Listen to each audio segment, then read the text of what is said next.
So okay yan mga kabakas, for 8 times na punta na namin dito. So ito ang aming extend celebration para doon sa graduation ni Bebe Kulot. Ayan. So, salamat ulit sa nag-sponsor. Kaya may nag-sponsor po may nakain ulit kami. Si Ma'am Gia. Ayan. Kapag ano nag-sponsor. So kung kayo pupunta dito sa mga lods sa may Kalinga Happy Place, wala pong entrance, pwede kayo mamasyal dito sa taas, dyan sa part na yan. At maaari din pong sabihin ninyo na pinapunta kayo ni Kabakas Student Vlog. So yun lang po mga lods, basta kayo hinaan niya ako kayong pumunta dito sa may Kalinga Happy Place, pinagdang na yan ng Dolores, Quezon. So yun, maaari nyo lang po sabihin na pinapunta kayo dito ni Kabakas Student Vlog para po sa ating maaaring pinaka-previous ng ating kakainin dito. So ito, kasi 8 times na kami nagpunta dito, kaya yung kada punta namin lagi kami may libre nito mga lods. So yun lang, kain po tayo. So sa mga pupunta dito mga idol dito sa may Kalinga Happy Place, maaari na pong sabihin ninyo na kayo pinapunta ni Kabakas Motovlog Vlog. So hindi ko lang po mapapangako kung first time nyo po lang pupunta dito, kasi pagka lagi po kayo napunta dito ay nagkakaroon tayo ng previous dito na drinks. So sa halagang 150 pesos yata yun. So malaking bagay po. So kung kayo grupo or family kayo, marami kayong kakasama at marami kayong may order dito, ay maaari na po kayong makalibre ng drinks dito. So yun lang alam po, hindi ko may papangako na sa unang punta nyo dito ay makalibre kaagad kayo.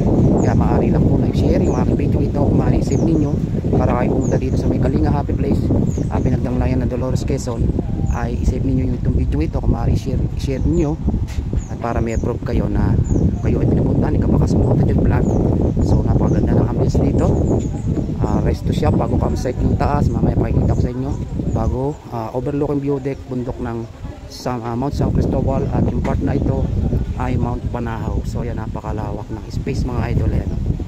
So dito wala na entrance pagka kayo pupunta sa may campsite nila dyan sa taas. So, basta kakain lang po kayo dito mga lods.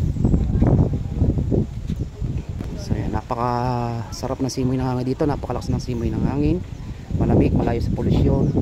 Yan, saka napakababait ng mga staff dito mga idol. Basta sabihin nyo lang si Kabakas Motovlog Vlog ang nagpapunta sa inyo.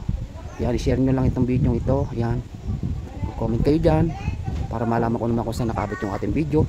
Kung maaari i-save ninyo ito mga idol, i-download nyo yung ating video ngayon, at para may proof kayo na napanood nyo yung video ko about sa information dito sa mga libreng previous ng Kalinga Happy Place.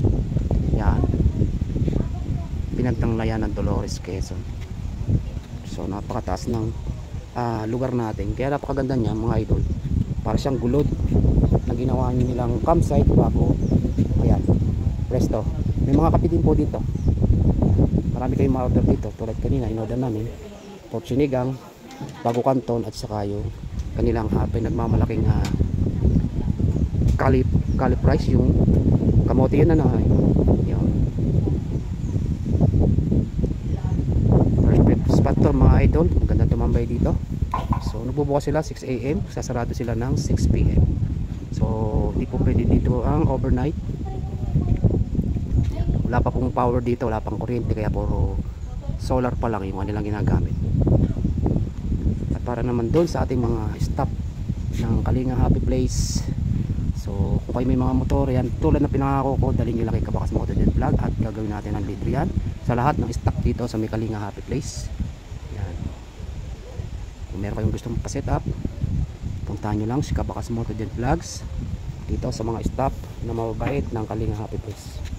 Napakaganda ng lugar mga idol. Sarap na simoy ng hangin.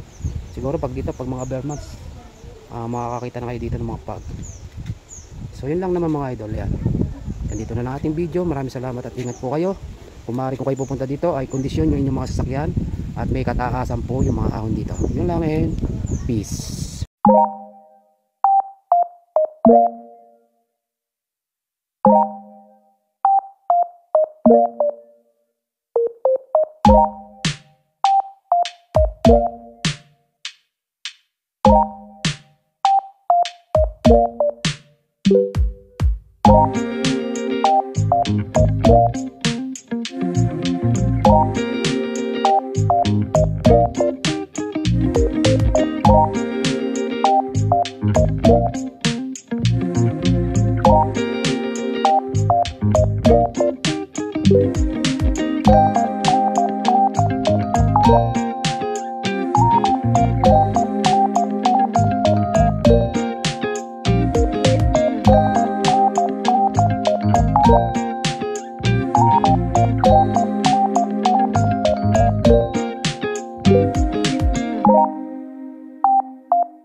Dito.